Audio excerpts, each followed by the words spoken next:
Sekantis bruožas yra priešų nugalėjimas, kuris taip atrodo kaip savaime suprantamas bruožas ir tai gali pasirodyti kaip paprasta žaidimo užduotis, bet jį gali gauti didelę daugybę formų ir taipogi komplikacijų. Taigi kai kurie priešai gali būti įveikiami tiesiogiai su jais kovojant, o kai kuriems įveikti prireikia specifinės taktikos, atributų arba kitų žaidimo aspektų, kuriuos žaidėjas turi atlikti anksčiau, prieš susidurdamas su priešu, jeigu jis nori sėkmingai jį nugalėti. Tas priešas nebūtinai turėtų būti vienas oponentas. Žaidėjui labai lengvai galima duoti užduotį įveikti, tarkime, visą gaują vilkų, beieškant žmogėdros mago, terorizuojančių netoliese esantį kaimelį. Ir štai mes turime dar ne vien tik tai tą konkretų priešą, žmogėdrą, magą, bet ir dar turime būrį vilkų, pašalinių priešų, iš kurių mes galime gauti patirties taškų, įvairių atributų ir taip toliau. Pristatydami žaidėjų personažą, kurį reikia nužudyti, kurį reikia įveikti, scenaristai kuria labai neterminuotą scenarijų. Turime įsikelti savo klausimus. Ar pagrindinis personažas nori nužudyti piktadarį, atsikratyti pavojingo sąjungininko, ar jis yra pasamdytas kaip žudikas? Yra labai daug galimybių, kurios gali būti formuojamos labai įvairiai. Todėl į šį bruožą, į priešų nugalėjimą negalima žiūrėti vien tik tai vienplaniškai. Sekantis bruožas yra daiktų paieškos užduotys. Iš esmės šio tipo užduotys žaidėją verčia gauti arba ir transportuoti daiktą arba daiktus. Žaidėjas gali gauti ryšulį ir privalo jį perduoti kitam žaidėjui arba žaidimo pasaulio veikėjai, rasti arba atnešti specifinį daiktą užduoties davėjui ir taip toliau. Žaidėjams šios užduotys yra žinomos kaip FedEx. Jos dažniausiai yra nekenčiamos dėl nereikšmingo kurjerio vaidmens ir monotonijos. Kamgi patinka iš taško A, iš taško B, į tašką B nešioti tam tikrus daiktus ir ten gauti kažkokį tai atlygį. Nors tuo metu, kai jis transportuoja tą daiktą, praktiškai nieko įdomaus gali ir nenutikti, priklausomai nuo žaidimo scenarijus. Dėl to tokios užduotys gali labai lengvai atsibosti. Antra vertus, tinkamai suformavus siužetą, tokio tipo užduotis gali tapti raktu į daugelį siužetų. Mes turime puikų pavyzdį. Žiedų valdovo serijos pagrindinė priežastis buvo tokia užduotis. Tik daiktas, šiuo atveju žiedas, jis turėjo būti nesurastas, o nuneštas, transportuotas į specifinę lokaciją ir jis turėjo būti sunaikintas. Derybos. Reikėtų suteikti žaidėjui galimybę pasinaudoti savo išmintimi ir interakcijos galimybėmis su kitais veikėjais. Tai yra puikus būdas žaidėjui atsikvėpti nuo kovojimo ir žaidimo pasaulio tyrinėjimo. Ši galimybė gali būti pateikiama kaip paprastas būdas atrasti teisingą variantą, įtikinti savirgybinį atverti vartus, kurie leistų nukeliauti kitą žaidimo vietą, arba tai gali būti sudėtingas tyrimas, norint išspręsti žmogžudystės paslaptį. Kaip atsiminkime puikų žaidimą, kuris kažkodėl yra priskiriamas prie siaubo žanro Condemned 2 Criminal Origins, kada tarpe tarp kovojimo ir keliavimo po visokias apleistas ir labai įdomias vietas, žaidėjas turi galimybę būti kriminalistu ir panaudoti naujausias technologijas, tyriant žaidime įvykdytą nusikaltimą. Žaidėjo motyvacija. Kaip formuoti scenarijų, jog žaidėjas žaistų ilgiau? Aš manau, jog kiekvieno žaidimo kūrėjo tikslas yra kuo ilgiau žaidėją prikaustyti prie savo žaidimo, kad žaidėjas žaisdamas žaidimą patirtų pasitenkinimą, kad jį įsitrauktų. Raktas į tai yra motyvacija. Apgalvoję siužeto tikslus ir priežastis, žaidimo autoriai turėtų nuspręsti, kodėl žaidėjas norėtų įvykdyti specifinę užduotį. Nors šis bruožas yra stipriai įtakojamas scenarijaus tikslų ir aplinkybių, užduočių kūrėjai turėtų atsižvelgti į tai, jog žaidėjai būtų suteikta pakankamai motyvacijos atlikti užduotį.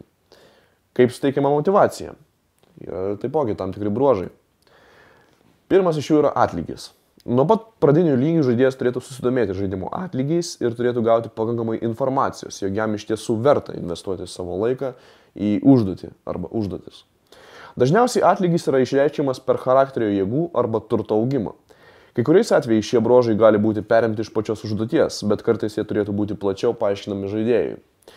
Atlygis siūlomas už nusikaltėlio mirtį yra labai aiškus kiekvienam žaidėjui, nors miglotas pažadas atsilyginti, tyrinėjant neiškius gandus gretimame kaimelyje, gali pasirodyti netoks motyvuojantis. Nors visos užduotis nebūtinai gali turėti aiškius atlygius, yra ganėtinai naudinga padrasinti žaidėjus imtis užduočių pasiūlymų. Reikėtų atkreipti dėmesį, jog ne visi atlygiai yra apčiuopiami. Žaidėjas gali būti priverstas užbaigti užduotį, nes jam gresia mirties pavojus, arba išsilaisvinti iš kalėjimo bei pabaigti užduotį didinant savo statusų, šlovę, arba atvirkščiai nešlovę viso žaidimo pasaulio mastu. Sekantis žaidimo motyvacijos scenarijų elementas yra intriga. Atskirai nuo gaunamo atlygio žaidėjų užduotis turi būti įdomi. Pradedantys žaidimą žaidėjai nenori žudyti žiurkių, norėdami tobulinti savo lygį, kas dabar tapo labai įprasta RPG žaidimų klišė, jog atsidūręs mokomajame vadinamajame tutorial lygyje žaidėjas žudo vištas, žiurkes, visokius smulkius graužikus, kol jis išmoko kautis. Lygis turėtų patraukti žaidėjo dėmesį ir beveik turėtų pareikalauti, jog jie vykdytų užduotį. Jei žaidėjas sužino, jog didžiulis deimanto žiedas yra laikomas turtuolio namuose ir jam suteikiama pakankamai žinių, kaip jis galėtų pavogti šią brangenybę, yra labai tikėtina, jog žaidėjas bus linkęs pasinaudoti šią galimybę. Tačiau įstatymus gerbiantis žaidėjas, kuris turi kitokias moralinės normas ir nuostatas, gali nuspręsti, jog jis nenori pavogti deimanto, tokiu atveju jam gali būti iškelta užduotis sustabdyti kitą veikėją, kuris bando pavogti šį objektą.